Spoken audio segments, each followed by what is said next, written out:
Hello, and welcome to Bust and Beyond with your host, Robin Hayhurst. In this podcast, Robin will introduce guests that have known failure and want to share their story about how they got through it and what happened next. This will make you learn how to see things from a new perspective and avoid making the same mistakes. Please welcome Robin Hayhurst. Hello, everybody, and welcome to another recording of Robin Hayhurst and Bust Beyond. I'm very lucky to be joined today by Tammy Johnston, the Hold Your Hand and Kick Your Arse business coach. So hello, Tammy, and welcome. Thank you for having me, Robin.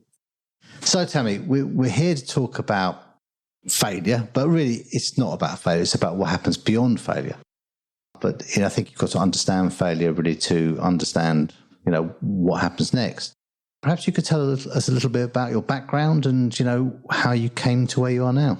So I've been in financial services for over 30 years now, and I spent the first 9 years of my career working in administration and training and middle management for a few different companies before I was fired from a job I absolutely hated.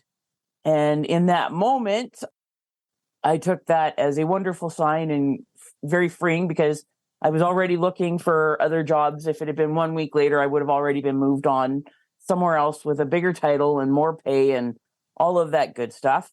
But when I was fired, I'm going, I never have to work for another creepy, incompetent old man again, and decided that I should finally listen to all the people that have been telling me for years and years and years that I needed to go and start my own company and do sales because I'd be really, really good at it. So I did that, and I was specializing in helping self-employed small business owners. And as I was going through and helping them with their stuff, I was learning very quickly that they desperately needed help on the business side because they were pretty much technicians. They technically knew their product or service, but didn't have any of the business skills that they needed.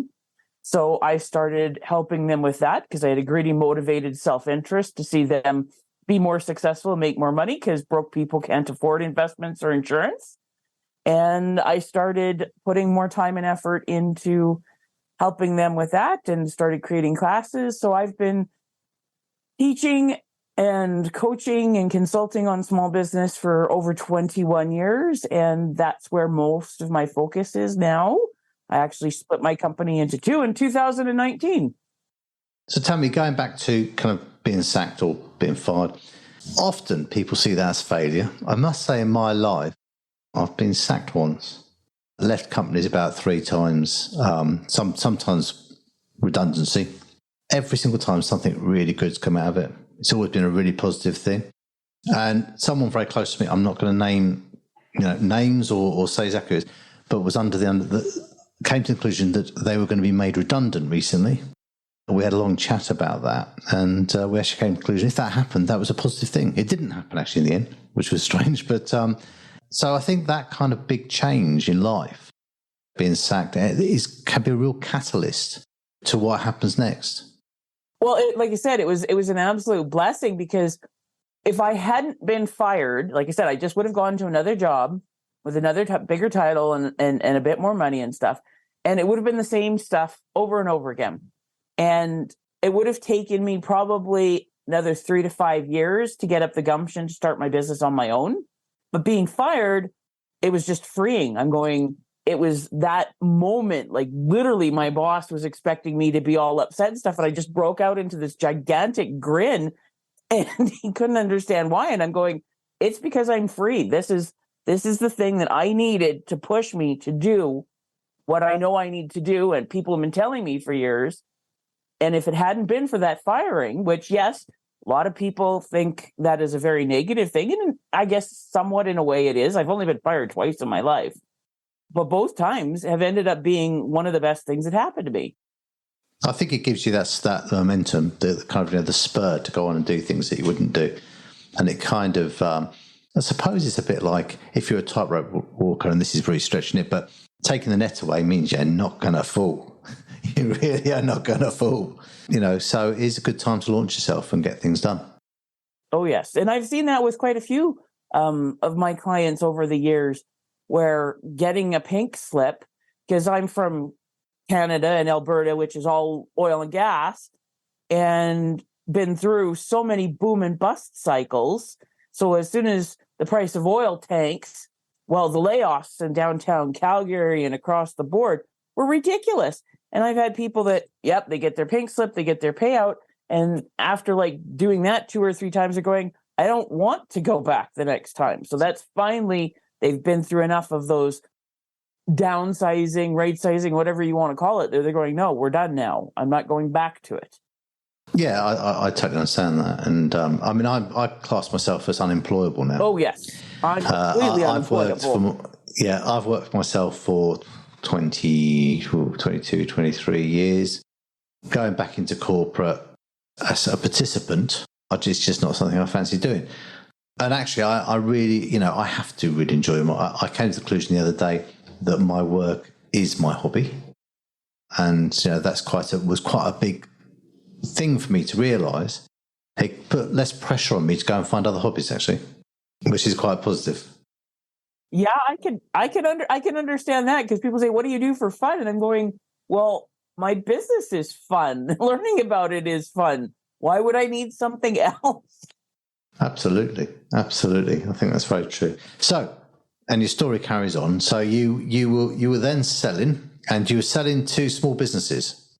I seem to get a lot of self-employed small business owners coming to me, and started helping them a lot with the business. I still have quite a few employee clients in that.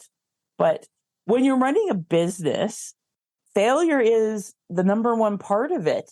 Like, we have to try things, fail, learn from it, and keep moving forward. And that's very different from when you're an employee, because when you're an employee, your job is to not make mistakes. You're supposed to be like straight and narrow and do things, and you definitely don't want to have those major mess ups.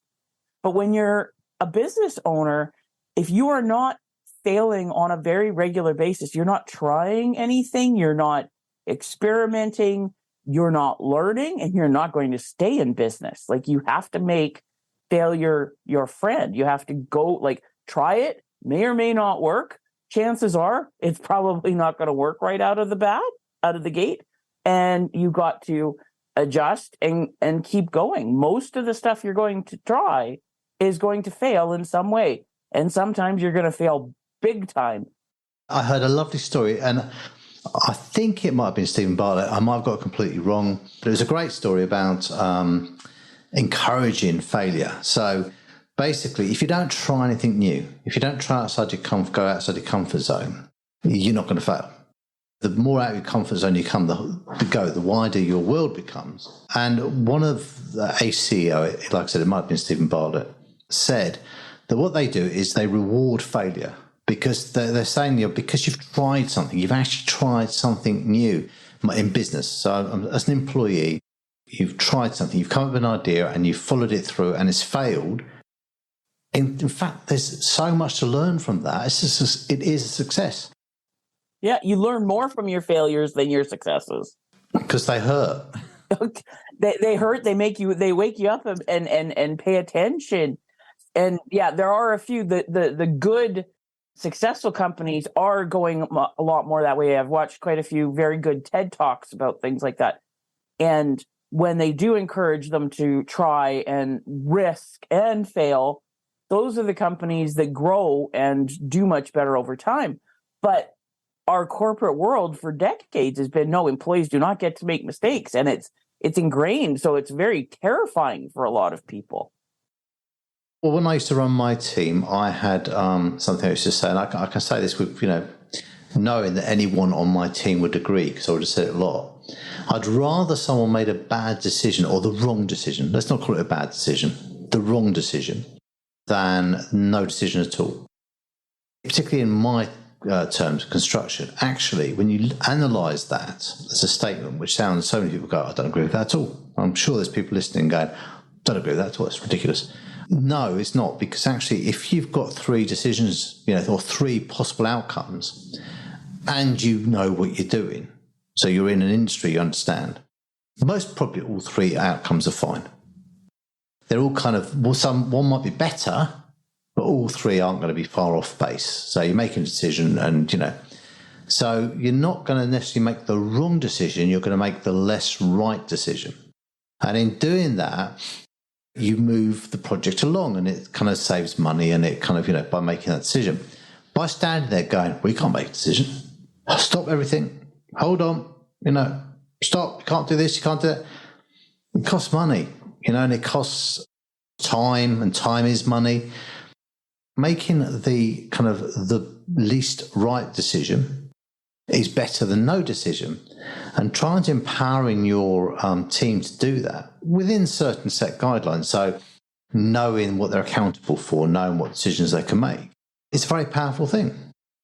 I 100% agree with you there. And also, I'm going, if you have to make a decision, make it as fast as possible. Because if you're right, and every now and then that will happen, and it will surprise the heck out of you, then you're ahead of the game. And if it's wrong, which it most likely is, you've got more time. You've got time to fix it. Where if you wait until the last moment and you're right, you've lost opportunity time. And if you wait until the last moment and you're wrong, you don't have time to fix it. So screw up faster. Yeah, I love that. Screw up faster. I like that. Yeah, no, I totally understand and totally agree. So making decisions, should be kind of really fast. But then that's my personality. I tend to make kind of decisions quickly. I found, actually, I tried to count one day when I was working how many decisions I made in a day around the business, and I lost count. So if I had pondered and done masses of research against every decision I made, we wouldn't have got anywhere, we wouldn't have done anything. I do think there is that to it. Of course, there are times when you've got to stand back and you've got to consider the outcomes and the decision-making process. But most of the time you don't. You can basically kind of work out what you need to do. If you're playing in an arena that you're familiar with and stuff, you can make things faster because you've got experience to be able to base those judgments on.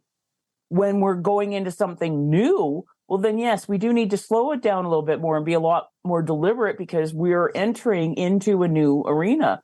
But I preach this over and over and over again. After everything, do an autopsy. And an autopsy is just 3 simple questions. What worked? What didn't? And what do I want to try next time?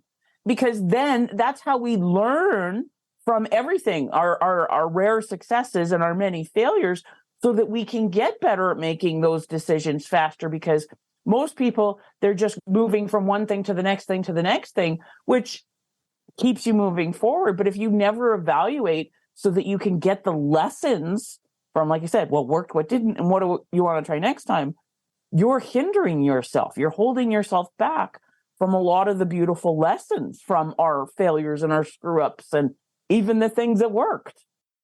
Yes, again, I agree with you. The thing is with this is that as part of the processes I teach, there should always be a review at the end saying, what went right? What went right and can we do that any better? And what went wrong? Can we put anything in the process that's going to stop that from going wrong again?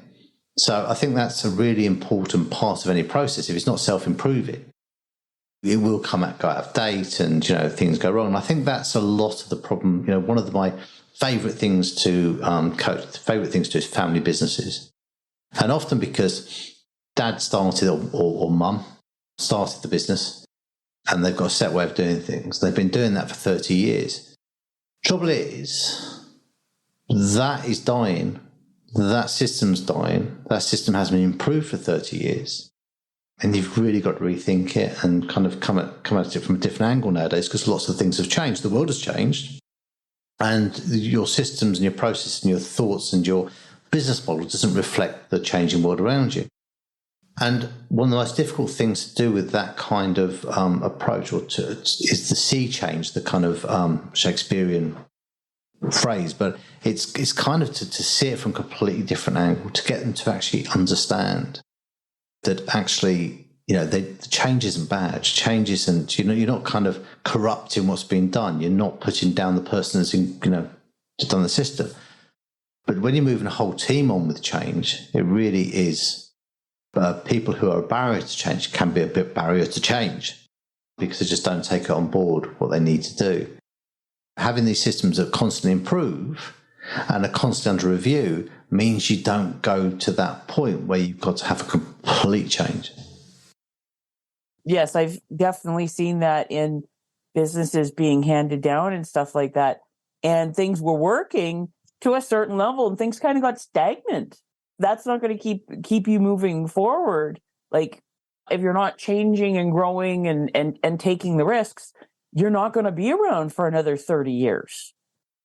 Well, you're not, are you? I mean, so many people I come across, they I suppose, obviously lots of people don't want to have a conversation with a coach because for obvious reasons, we're trying to sell something, and we are. You know, you've got to admit it. There's loads of coaches out there and people get fed up with it. But I do it from a point that I really, really want to help. And I do it from a point of I kind of know they need help because I've been there. And I think that when you have these conversations with people and they say, well, I don't want to change the company, I don't want to grow, even on the basis that inflation is 10% at the moment. Yeah, if they're not growing by 10%, they're doing the opposite. They're getting smaller. And if you're not growing, you're dying. And you've really got to have a growth strategy in mind, not to double the size of your company if that's not what your big thing in life is about, but to grow, to gradually grow the company and have systems in place to do that and make sure the systems are scalable. And I think that's quite important. Well, and it's also like, is your product or service still relevant? Because there's been so many changes. I think about my ex from before I met my husband, like 26 years ago.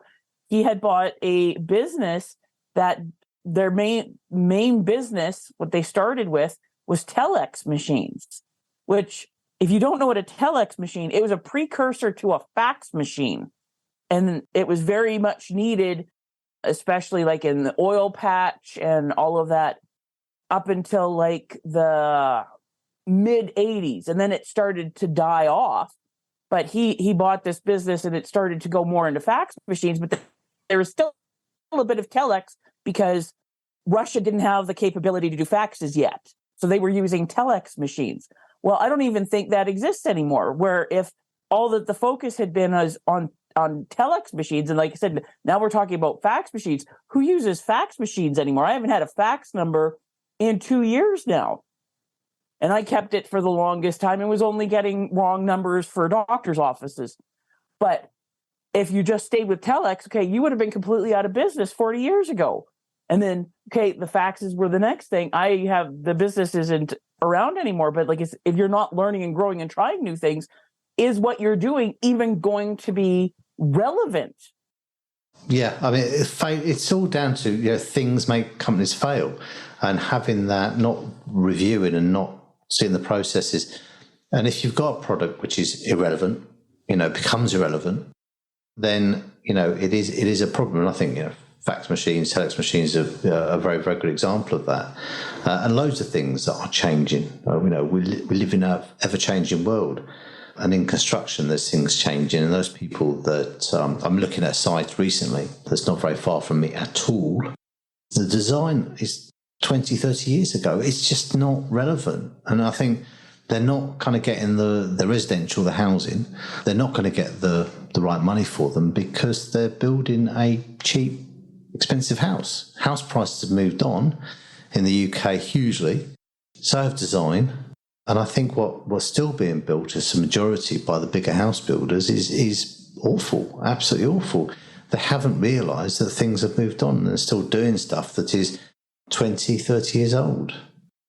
Oh, completely. And I see that, like you see that a lot in construction, because I've been in financial services for so long, and I'm still considered a young person in financial services in Canada and North America, because the average age for a financial advisor is 58 years old, that it's taking so long to get caught up on things because you have all these really old agents that they don't want to learn how to do new things. And it's taking so much longer to move things along and improve it and update it because, well, this is how we did it 40 years ago when I was at the peak of my business. So why should we change attitude?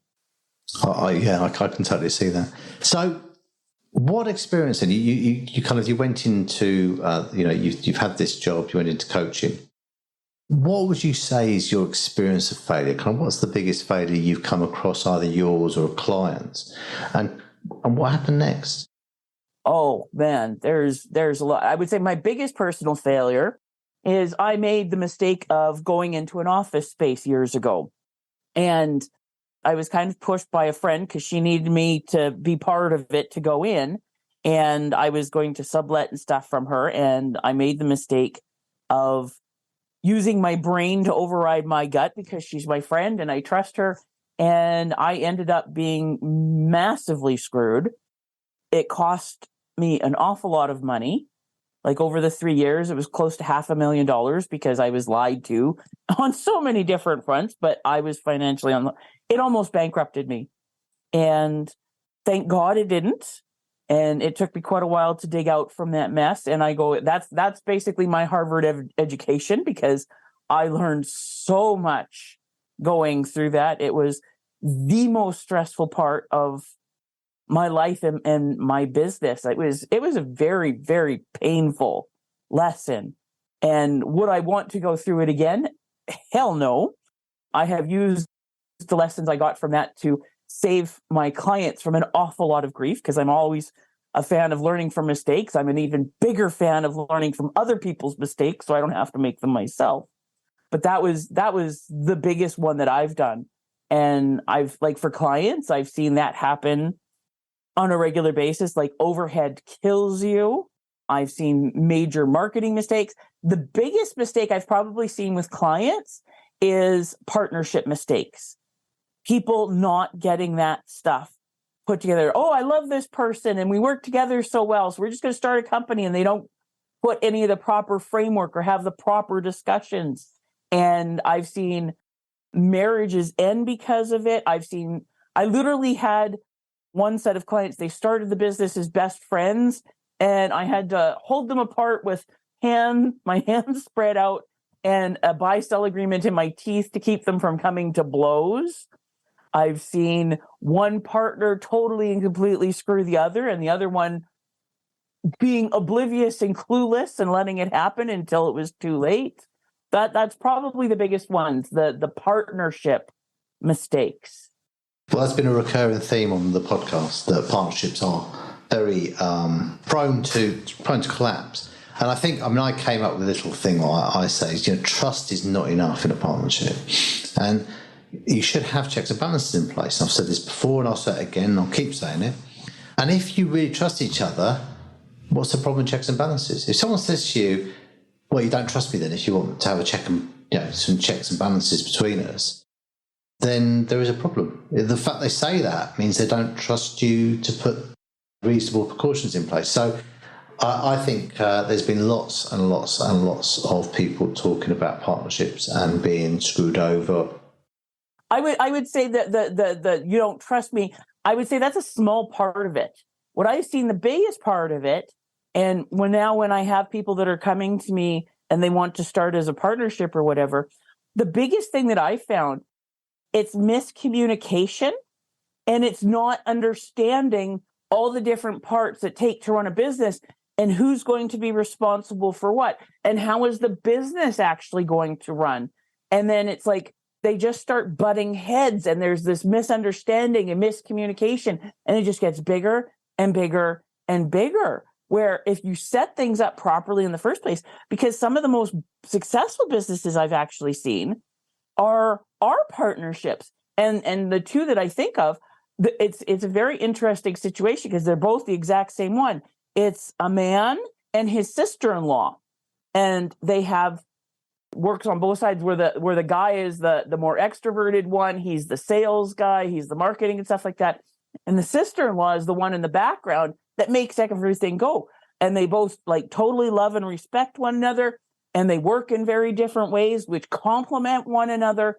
And those are the two most successful partnerships. And I've seen, like I said, on both sides, but they set it up where, like you said, it was very balanced, where a lot of people, I love this person, and basically it's just another one of them. So they're going, the stuff that we're both good at, that's going great. But nobody likes doing the bookkeeping, so that's not being looked after. Nobody likes doing that, so that's not being looked after. And then these resentments build up, and there's not communication, and they don't know what they're doing, and then it blows up. Very rarely has it been, you don't trust me. I've seen that a few times, but most of the time where I've seen the problems, it's they just don't know what they're doing, and they didn't focus on the business stuff and who's going to do what and how are we going to make our decisions.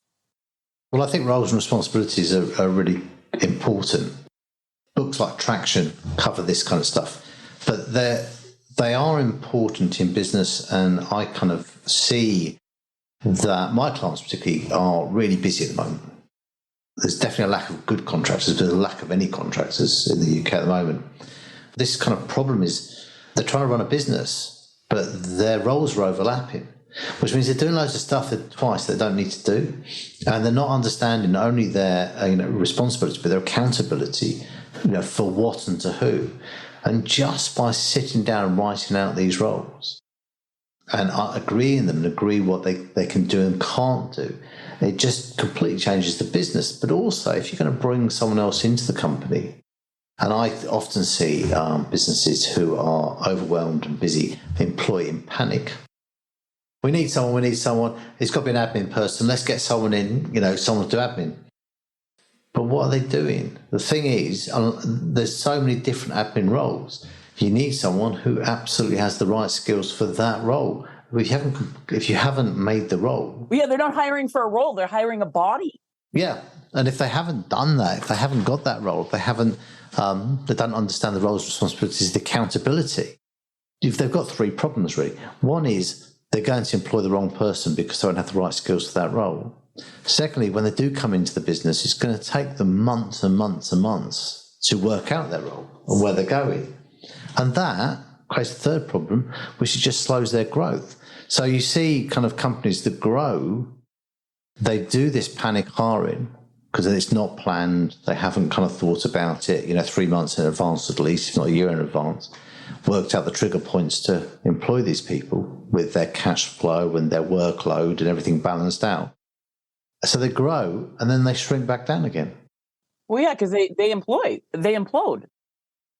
Yeah, they just implode. And the clever ones shrink back down again. The rest go bust. And that's why there's a failure rate, I think, in the UK construction companies of about 70 to 80% in the first 5 years, because there is a shortage. There is plenty of work out there for people that kind of get the right contacts and understand how to go about it. And they will grow and grow and grow, but then they'll shrink down or go bust because their systems they have got in place anyway aren't scalable, and they employ in panic. I'd also say, I love, you and I are very much on the same page about the roles and things like that. But I also say, yes, you need to know what they need to be doing, their roles and responsibilities, but also personality. Do they fit in with the culture of your company? And also, do they fit in are they hiring the right personality for the role? So I always say, you're not going to take a quiet, introverted, detailed person and ask them to go and do outside sales. It's not going to be a fit. You put them in an administrative role or bookkeeping, and they're probably going to thrive. You also don't take your gregarious, outgoing person that loves talking to people and lock them in the back room and say, get the accounting done. They can both be the right people, but are they doing the right thing within your company? And when you have an org chart where you go, okay, here's what we do, here's the roles and responsibilities and stuff, you can find the right people that fit in with the culture of your company and then put them in the right seat on the bus. Then you've got things rocking and rolling. Otherwise, you've just got frustration and death or shrinkage. I've come across a test that we've got in the UK. I think it's international, called DISC, D-I-S-C. I thought, oh yeah, okay, what a load of rubbish. And then I did one on myself and I thought, oh God, that's really me. And then I did someone on someone else and, oh right, that is so right. And you can't con it. You can't get out of it giving you what you are. It's a great prerequisite to employing someone, just to see what kind of personality they've got and whether, there's no wrong outcome, by the way. Someone who's managing people might need to be kind of quite dictatorish, but at the same time get on with people, be an influencer. Someone who's doing the books, they need to be really detailed. And this kind of shows that everyone's got everything in them, but what percentage, what kind of, what maxes out, what's big in them, what isn't. Yeah, where are their strengths and where are their weaknesses? It's such a fantastic tool. It really is. I think if everyone did one of those tests, it would say a lot about them to themselves. And actually they can manage themselves better because it goes into that kind of detail, what you react well to and what you don't react well to. No, those are definitely a very good hiring tool because they, like I said, they help you figure out where are their strengths and weaknesses so that you can better place them to take advantage of where they're good.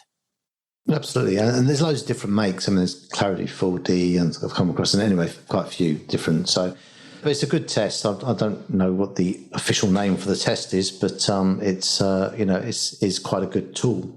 If you run a business and employing people. I just know it as the DISC. Yeah. I think there's an official title for the type of test it is. So, looking back then on the problem you had with the advice you took and the property the office that you rented out, what would you say you learned from that? So, I mean, as an example, when my company went bust, founding company in 2015, and actually I must say, years before that, I looked at people who'd gone bust and gone, well, you're a bloody failure, aren't you? And I never really kind of thought about it properly. And I think I literally couldn't do what I do now without going through that experience. I learned so much from it about myself, about business. For the first year, at least, if not the first kind of 18 months, it was all about blaming everybody else. So, and there were people to blame, easily to blame. But then after 18 months, I suppose the big thing that changed for me was I started realising how much I was to blame and how I'd got myself and the company into a situation. And when you think that, 30 people lost their jobs over it, it was a big thing.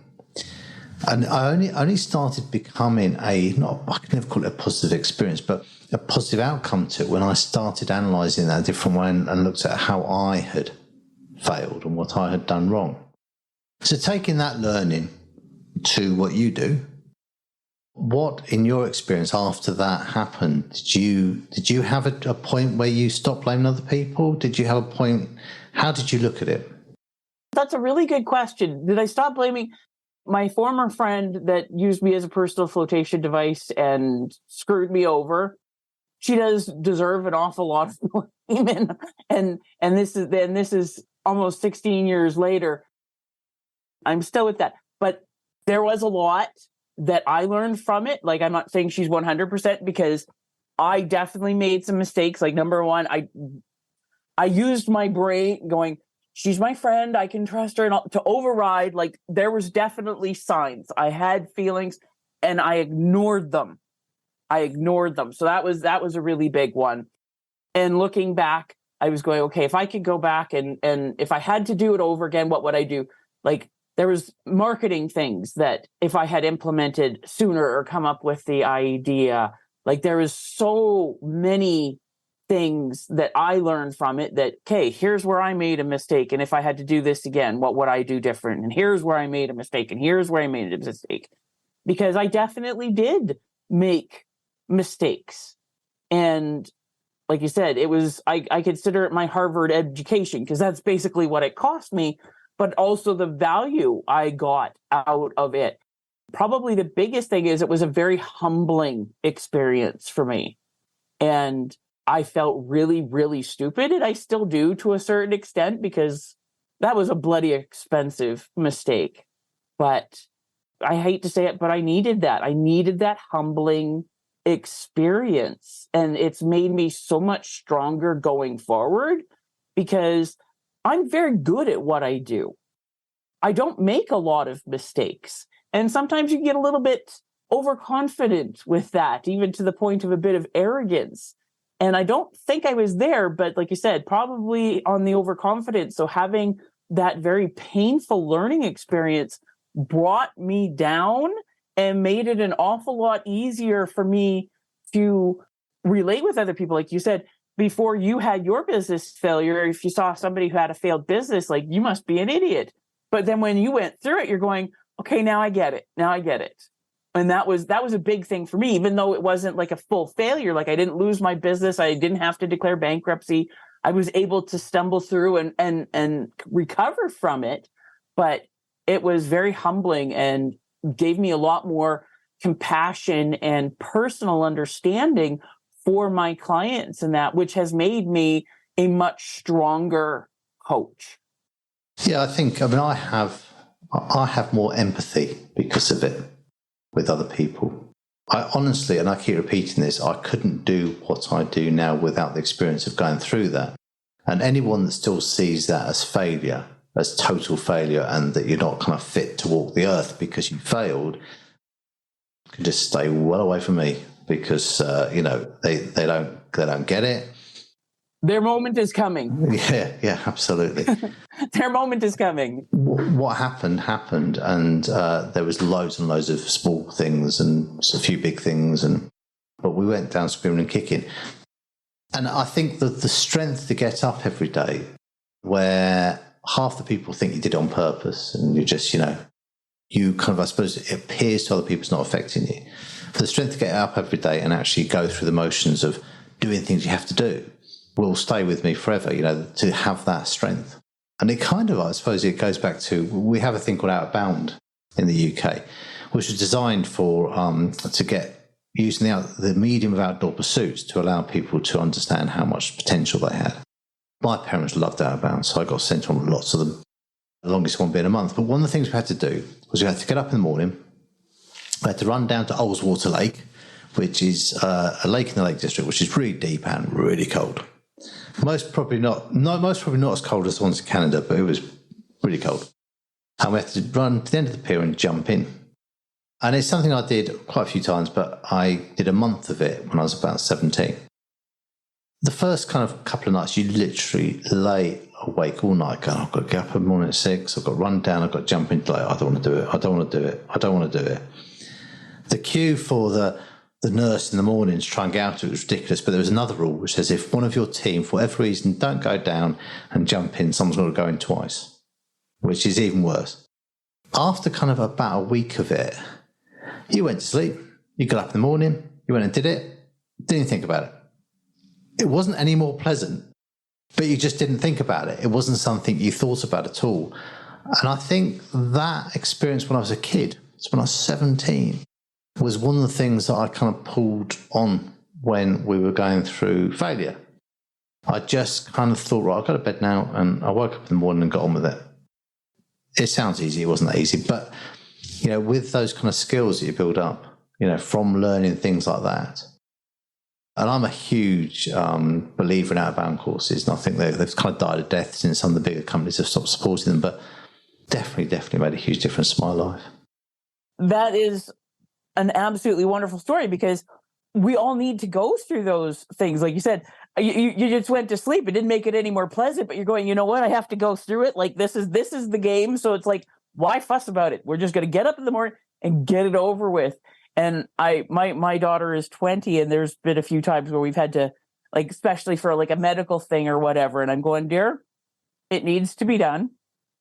It's not going to be pleasant, but if we stay still and it gets over with and then it's done, the more you fuss about it, you're just going to have it take longer and be more unpleasant. So just suck it up and get it done.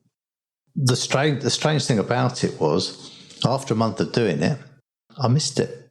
I couldn't wake up in the morning. I mean, diving into freezing cold water, with your trainers on, and having a half-mile run in the morning wakes you up. There's no question about it. And getting into the hot showers afterwards, when we were kind of allowed to, was, whoa, what a treat. What a treat. Yeah, that's nice. Yeah.